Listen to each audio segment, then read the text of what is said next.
بسم اللہ الرحمن الرحیم۔ السلام علیکم۔ روزانہ واقعات سننے کے لیے اس چینل کو سبسکرائب کریں۔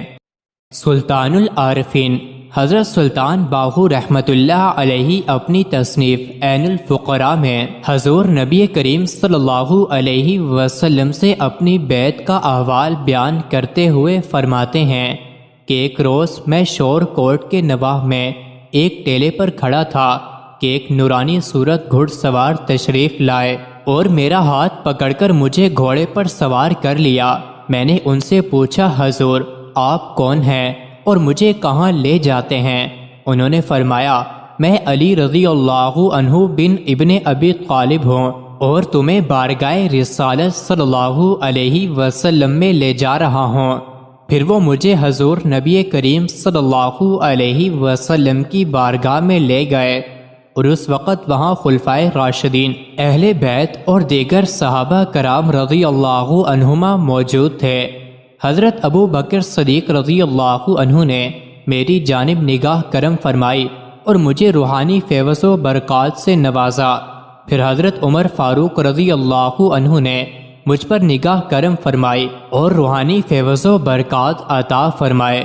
پھر حضرت عثمان غنی رضی اللہ عنہ نے مجھ پر نگاہ کرم فرمائی اور روحانی فیض و برکات عطا فرمائے۔ پھر بالترتیب حضرت علی رضی اللہ عنہ اور دیگر صحابہ کرام نے مجھے روحانی فیض و برکات سے نوازا۔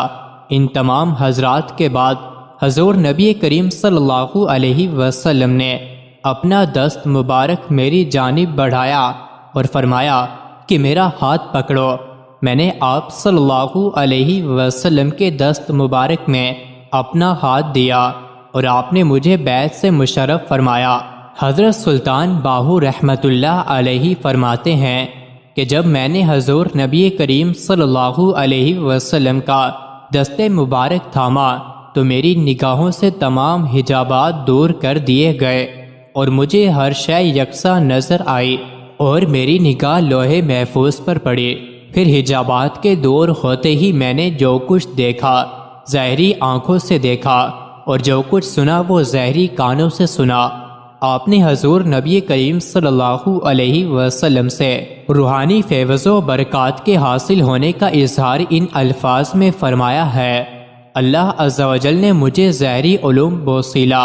حضور نبی کریم صلی اللہ علیہ وسلم فرمائے ہیں، مرشد کامل ایسا ہونا چاہیے کہ طالب کو ایک ہی نگاہ میں کامل کر دے اور اسے مراحب کی انتہا کو پہنچا دے اور تمام حجابات کو دور کر کے اسے مشاہدات میں غرق کر دے۔ حضرت سلطان باہو رحمۃ اللہ علیہ فرماتے ہیں کہ حضور نبی کریم صلی اللہ علیہ وسلم نے مجھے ایک مرتبہ کلمہ طیبہ پڑھنے کی تلقین کی اور پھر درجات و مقامات کا کوئی حجاب باقی نہ رہا اور میرے لیے ہر شے یکساں ہو گئی۔ جب میں تلقین سے مشرف ہوا تو سید النساء خاتون جنت حضرت سیدہ فاطمہ الزہرا رضی اللہ عنہا نے فرمایا، تو میرا فرزند ہے۔ حضرت سلطان باہو رحمۃ اللہ علیہ فرماتے ہیں، پھر میں نے حضرت سیدنا امام حسن اور امام حسین رضی اللہ عنہما کے قدم مبارک کا بوسہ لیا۔ پھر حضور نبی کریم صلی اللہ علیہ وسلم نے مجھ سے فرمایا، اللہ عز و جل کی مخلوق سے محبت کرنا کہ یہ حکم سروری ہے۔ آپ فرماتے ہیں کہ حضور نبی کریم صلی اللہ علیہ وسلم نے مجھے بیعت کرنے کے بعد میرا ہاتھ حضرت غوث اعظم سیدنا عبد القادر جیلانی رحمۃ اللہ علیہ کے دست مبارک میں دے دیا اور مجھے ان کے سپرد کر دیا۔ پھر حضرت غوث اعظم رحمۃ اللہ علیہ نے مجھے بیعت کیا اور روحانی فیض و برکات سے نوازا اور مجھے نصیحت کرتے ہوئے فرمایا، مخلوق خدا کی رشد و ہدایت کا فریضہ انجام دو اور انہیں وعظ و نصیحت کرو۔ مزید ایسی ہی ویڈیوز کے لیے چینل کو ضرور سبسکرائب کریں۔